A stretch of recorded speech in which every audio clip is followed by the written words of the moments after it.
Dulu melawan tirani Soeharto, Megawati kini melawan mafia minyak goreng. Jiwa dan jejak perlawanan tak akan lekang ditelan zaman. Begitu pula perlawanan Megawati Soekarno Putri.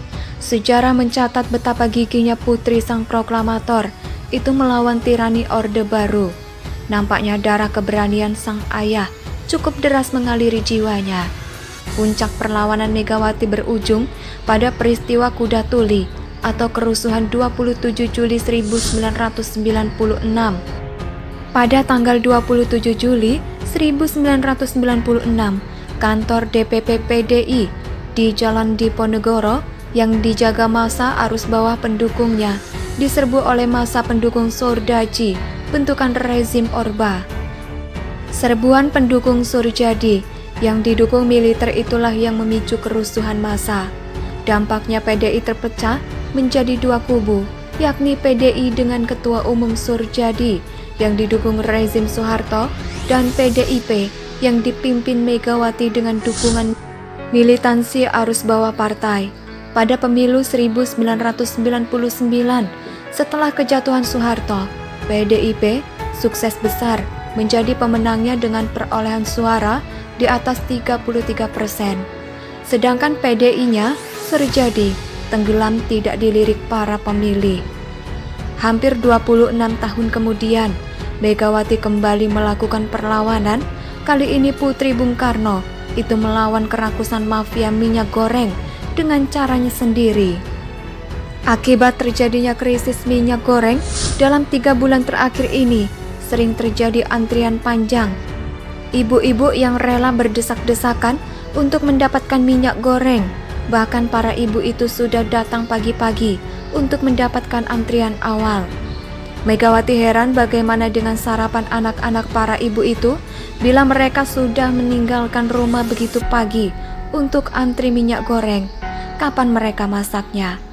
Menurutnya antrian panjang untuk mendapatkan minyak goreng terjadi karena pola masak ibu-ibu yang begitu tergantung pada minyak goreng. Mengapa kebanyakan cara memasak ibu-ibu dengan menggoreng?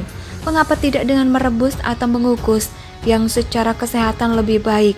Demikian garis besar pendapat Megawati. Sontak komentar Presiden RI kelima itu menuai berbagai tanggapan. Muhammadiyah menyambut baik pernyataan Megawati, karena bila ibu-ibu mengikuti saran tersebut, pasti dalam jangka waktu tertentu akan menurunkan jumlah permintaan minyak goreng. Dan kalau hal ini dilakukan secara masif, diperkirakan akan berdampak pada usaha mafia minyak goreng dan bahkan bisa saja memukul usaha mereka hingga bangkrut. Sejalan dengan itu, ada pengamat yang menilainya visioner karena apa yang disampaikan Mega menurutnya merupakan cara yang cerdas dan permanen melawan mafia minyak goreng. Akan tetapi ada pula yang menyebut pola komunikasi Megawati keliru yang bisa saja menggerus elektabilitas PDIP. Bahkan ada tudingan atau anggapan bahwa dia tidak mempunyai empati pada rakyat kecil atau wong cilik yang menderita karena terjadinya krisis minyak goreng, yang juga telah menelan korban 2 jiwa ibu-ibu yang meninggal saat mengantri. Padahal selama ini PDIP terkenal sebagai pembela rakyat kecil atau yang kesohor dengan sebutan partainya wong cilik. Megawati merespon cepat tudingan itu. Ia segera memerintahkan jajaran PDIP untuk melakukan demo memasak tanpa menggunakan minyak goreng. Acara ini diselenggarakan beberapa hari yang lalu secara offline di sekolah PDIP kawasan Lenteng Agung, Jakarta Selatan. Acara ini juga bisa diikuti secara online lewat akun resmi PDIP di YouTube dan Facebook. Para kader yang hadir dari berbagai daerah membagikan ide memasak tanpa minyak goreng dan langsung mempraktekannya di sana. Tak ada yang salah dengan apa yang disampaikan dan dilakukan oleh Megawati terkait krisis minyak goreng. Saya memaknai pendapat Ketua Umum PDIP itu sebagai solusi jangka panjang untuk rakyat sekaligus bentuk perlawanan terhadap mafia minyak goreng. Sekali tepuk, 2 lalat. Demo memasak tanpa minyak goreng yang dilakukan jajaran PDIP tersebut memberikan semacam pencerahan bagi ibu-ibu bagaimana kita atau cara memasak agar tidak tergantung pada minyak goreng. Bila ide memasak tanpa minyak goreng bisa diterapkan masyarakat, tentunya hal ini sangat bagus, lebih sehat dan mengurangi potensi terkena kolesterol. Namun untuk mengubah sebuah kebiasaan tentu saja tidak bisa dilakukan secara instan. 1 atau 2 minggu mungkin dibutuhkan waktu berbulan-bulan atau bahkan bisa lebih untuk menghilangkan ketergantungan pada minyak goreng. Tapi kita juga tidak bisa sepenuhnya meninggalkan minyak goreng. Ada makanan-makanan tertentu yang memang mensyaratkan adanya minyak goreng, seperti nasi goreng, ayam goreng, ataupun rempeyek. Sayangnya, sebagai seorang pemimpin, Megawati tidak memberikan solusi jangka pendek untuk mengatasi krisis minyak goreng. Atau pasti ia mengerti bahwa itu adalah domain pemerintah. CQ instrumen negara seperti Kementerian Perdagangan, Bulog, Komisi Pengawasan dan Persaingan Usaha atau KPPPU, dan Satuan Tugas atau Satgas Pangan Polri.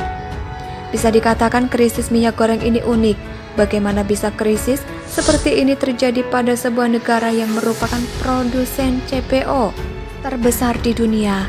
Bagaimana ceritanya pasokan minyak goreng bisa menghilang dan harga melambung tinggi? Kemana itu peran instrumen negara yang bertugas untuk mengendalikan stabilitas ketahanan pangan? Artikel ini ditulis oleh Wicaksono di siwar.com. Bagaimana menurut pendapat Anda? Silakan tulis pendapat Anda di kolom komentar. Dulu melawan tirani Soeharto, Megawati kini melawan mafia minyak goreng. Jiwa dan jejak perlawanan tak akan lekang ditelan zaman. Begitu pula perlawanan Megawati Soekarno Putri. Sejarah mencatat betapa giginya putri sang proklamator itu melawan tirani Orde Baru. Nampaknya darah keberanian sang ayah cukup deras mengaliri jiwanya. Puncak perlawanan Megawati berujung pada peristiwa Kuda Tuli atau kerusuhan 27 Juli 1996. Pada tanggal 27 Juli 1996, kantor DPP PDI di Jalan Diponegoro yang dijaga massa arus bawah pendukungnya diserbu oleh massa pendukung Surdaji, bentukan rezim Orba. Serbuan pendukung Surjadi yang didukung militer itulah yang memicu kerusuhan massa. Dampaknya PDI terpecah menjadi 2 kubu, yakni PDI dengan Ketua Umum Surjadi yang didukung rezim Soeharto dan PDIP yang dipimpin Megawati dengan dukungan militansi arus bawah partai. Pada pemilu 1999, setelah kejatuhan Soeharto, PDIP sukses besar menjadi pemenangnya dengan perolehan suara di atas 33%. Sedangkan PDI-nya, Surjadi, tenggelam tidak dilirik para pemilih. Hampir 26 tahun kemudian, Megawati kembali melakukan perlawanan. Kali ini putri Bung Karno itu melawan kerakusan mafia minyak goreng dengan caranya sendiri.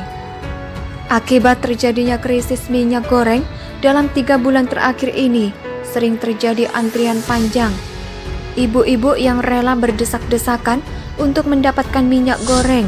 Bahkan para ibu itu sudah datang pagi-pagi untuk mendapatkan antrian awal. Megawati heran bagaimana dengan sarapan anak-anak para ibu itu bila mereka sudah meninggalkan rumah begitu pagi untuk antri minyak goreng. Kapan mereka masaknya? Menurutnya antrian panjang untuk mendapatkan minyak goreng terjadi karena pola masak ibu-ibu yang begitu tergantung pada minyak goreng. Mengapa kebanyakan cara memasak ibu-ibu dengan menggoreng? Mengapa tidak dengan merebus atau mengukus yang secara kesehatan lebih baik? Demikian garis besar pendapat Megawati. Sontak komentar Presiden RI kelima itu menuai berbagai tanggapan. Muhammadiyah menyambut baik pernyataan Megawati, karena bila ibu-ibu mengikuti saran tersebut, pasti dalam jangka waktu tertentu akan menurunkan jumlah permintaan minyak goreng.